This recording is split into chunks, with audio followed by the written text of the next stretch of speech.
All right, so I'm going to tell you this flat out. If you've got a Squier Classic Vibe, these HIPSHOT tuners, which are supposed to fit 8.5, they're just a little bit too big.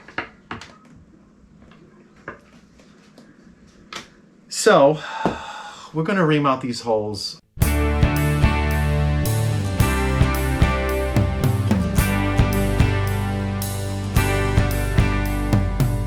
Hello, welcome to this week's episode of the Effects Loop. I am your host, Byrne, and we're going to do something unique this week, something a little different. I've been having some issues with this particular guitar, my Squier 60's Strat, basically. Classic Vibe. What I've been having issues with are these tuners. I don't know if they're gonna do it now, but hear that little... They crick and make noise, and they're kind of, I don't know. It's like they're a little better than what they were, but they're weird. They're supposed to be vintage style tuners, and I have the same tuners on my Telecaster, my Classic Vibe Telecaster, but for some reason it feels like either the screw holes or the actual holes that they drilled for the tuners on this guitar aren't perfect, and it's causing the pegs to kind of scrape on the actual inside, which if you don't get them just right when you screw them back in, it becomes a problem. So what I did some research, and I found out this HIPSHOT, okay? I got this on Amazon for $70, which isn't the cheapest, but this HIPSHOT Guitar Tuner Upgrade Kit, all right? This is for 8.5mm headstock holes. It's a staggered set. It's 6 in line, and it's chrome, and it is supposed to fit these guitars as hopefully a drop-in. I might have to do a little reaming on the holes, but hopefully it's a drop-in. So this is sort of an unboxing, a product test of this HIPSHOT, these HIPSHOT tuners, and it's also going to be, can I change out the tuners on this? These are the original, well, these aren't the original ones. I bought replacement ones that were exactly the same off of eBay. They were basically just the same tuners, like replacement versions, because I had some wonky tuners. I replaced it with those, and it's a little bit better, but it's not perfect. All right, tuning stability starts here. Now these are $70 tuners, so they better be good. That's all I have to say. All right, so you get the little, this right here, these metal plates, these are gonna go underneath. I'll show you when I get to that. These are locking tuners too, which is actually pretty nice.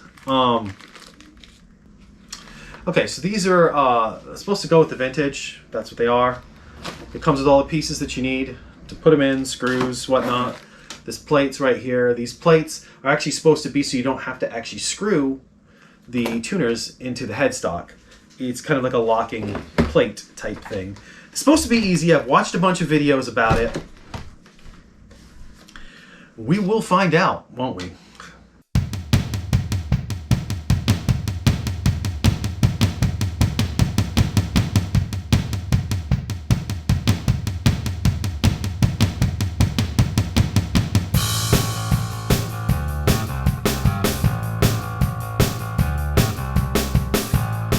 Anybody who's never done anything like this before, it's really not that hard.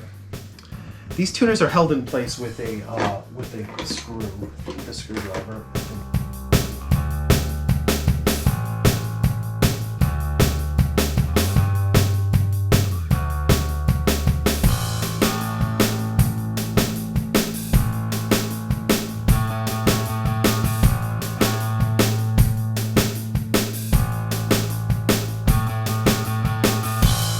Step 1. Remove your old tuners and bushings. Clean off headstock with a soft cloth.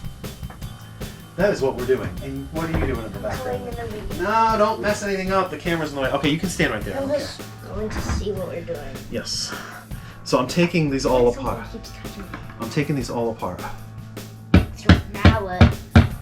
You have to.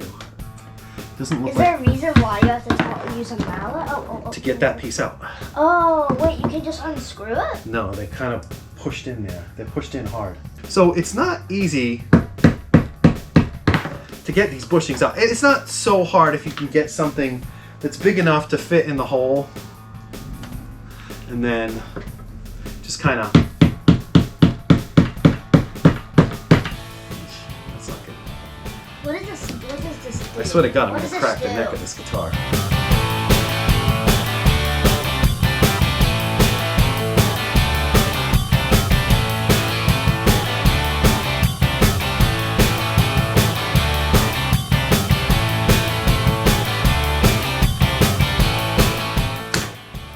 Now we're going to start with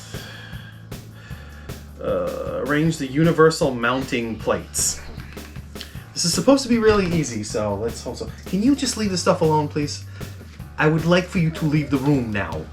Oh, please. You're distracting. No, please. Please. You're stop. distracting me. What's this? Okay. Alice,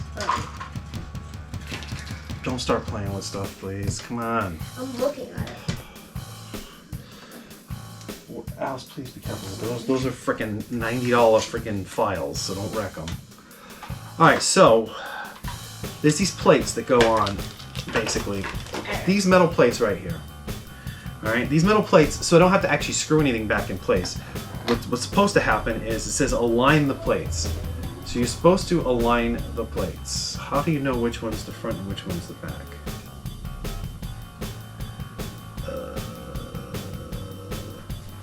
I guess it doesn't really matter. I guess it depends on how you align them. Well, they do line up. They line up like perfectly. So I'm gonna assume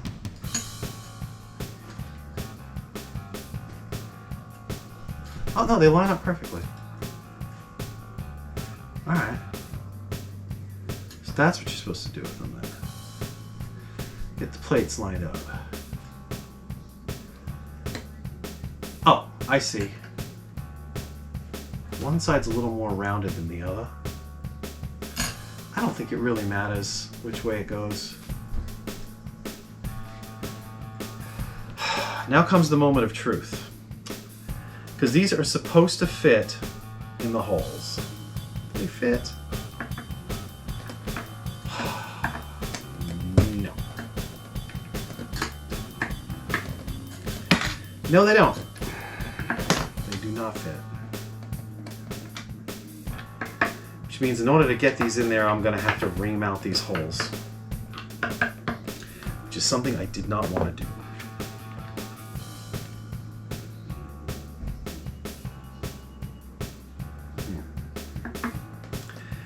Alright, so I'm going to tell you this flat out.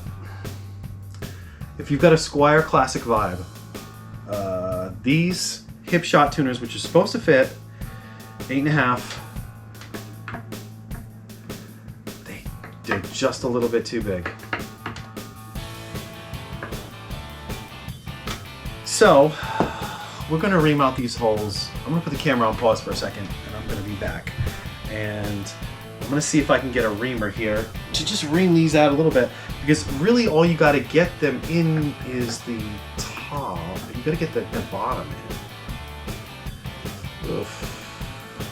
I really hope I don't screw this up, because if I do, I'm destroying my guitar. But, okay, so I'm back. I found this little reamer that I got. This is actually 10 millimeters, not 8.5 millimeters, but it does chip out the finish just a tiny bit when you're working with it. Years ago, I had used this on an Epiphone Les Paul that I changed the tuners on, and it was fine. It worked fine. Technically, you don't have to go all the way down.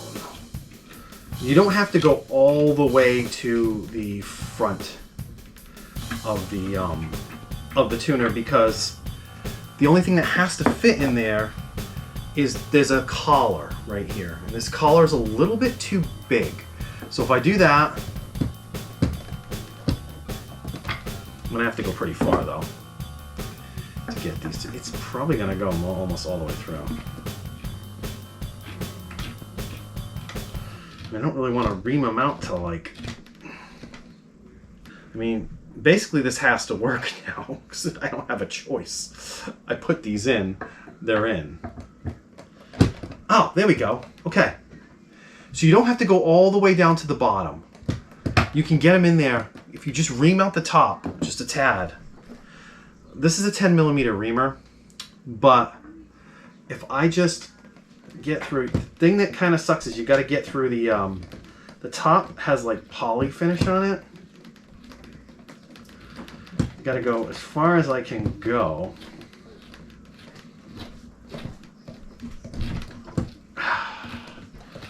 Doing this by hand is not exactly the most ideal thing to do. Hi. Watch out, I got a sharp thing here.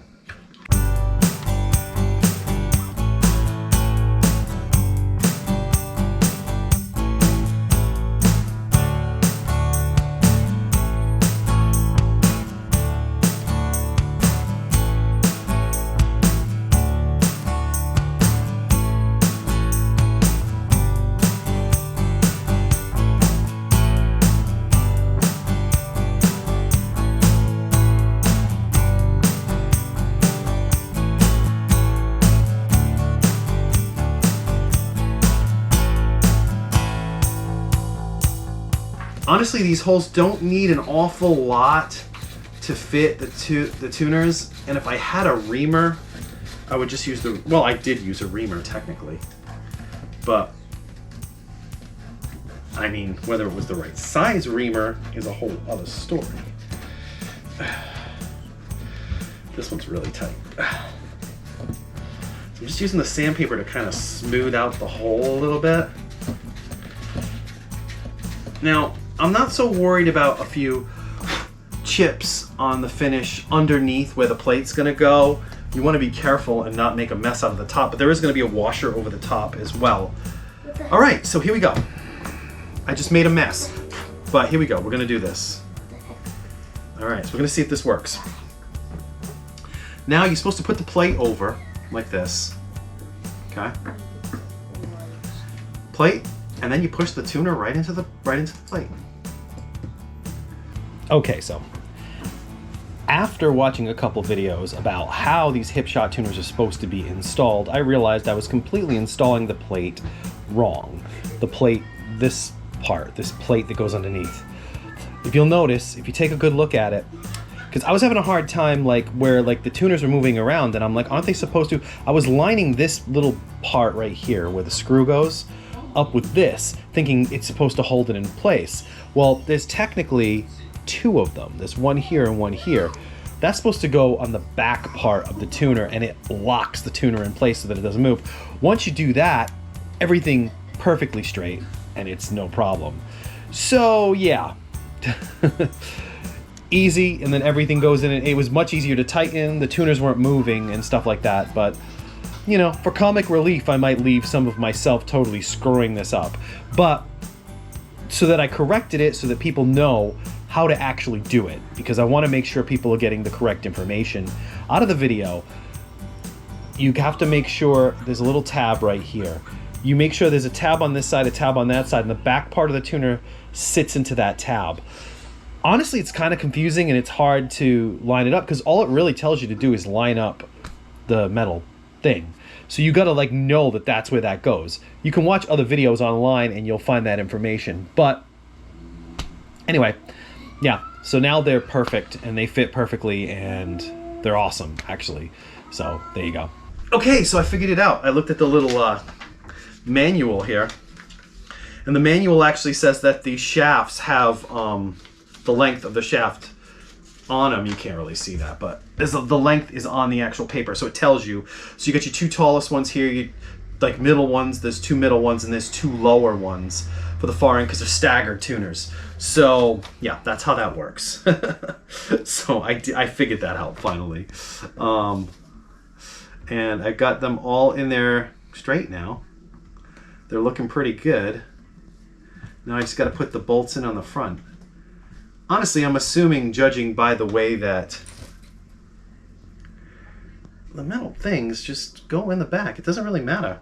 They're there. They're not going to hurt nothing. They're covering up any yuckiness that I created. And I will say that you did need to ream out the holes a tiny bit for a Classic Vibe. So don't listen to any reviews that tell you that you don't have to, because you do.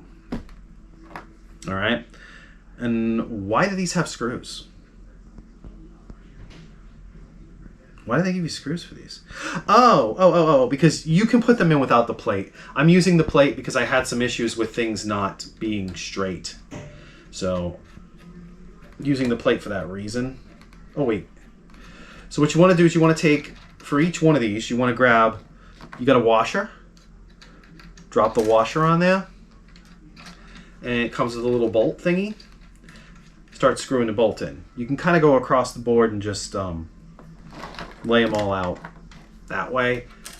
So the way that they're measured, okay, if I can remember correctly, it's 21 millimeters to the two front, the E and the A. The D and the G are 20 millimeters high, and the B and the E are 19 millimeters high because they're staggered tuners. Basically what that means is you should be able to remove this post thingy right here that actually keeps the strings down. Technically doesn't need to be there anymore. And we'll see if I need to remove it or not. So, all right, so the tuners are in, people. They're in. That's really nice to know that they're in and that they're working, because, yeah. I would hate to go through all of this effort for nothing. And did I put that washer in backwards? But that's it, people. They're there. Now it just needs to be restrung. And I've got brand new tuners on here, which I can tell you from right now, these things feel incredible compared to the other tuners. They feel so much better than the other tuners did. Like, no slop. They're really nice. They feel like Grovers or something like that, if you're familiar with Grovers on another guitar. So, here we go. They are all in and they work. So if you like this kind of content, like, subscribe, and yeah, and all that fun stuff. And I hope you got something out of this video. I did. The one key takeaway that I think people need to know is that even though these 8.5 millimeter sized hip shots are supposed to drop right into Squier or Classic Vibe, your mileage may vary, because I had to ream these holes out a little bit. Okay. Wasn't that hard to do, but you're gonna need some tools to do it. You could just use sandpaper. I happen to have this little reaming tool that I've practically destroyed, and that worked. So, and that was a 10 millimeter reaming tool, not an 8.5 millimeter. So if you wanted, you would go, if you wanted to, you could go out and buy like a hand reamer and an 8.5 millimeter bit. And that would be really easy just to ream it out yourself. Not a problem at all. But anyway, thanks. I hope you enjoyed this video, and I'll see you next time. What? Get off me. What are you doing? Oh, give me a hug. She's giving me a hug. Thank you. Okay. Bye. I'll see you next time. Get off me.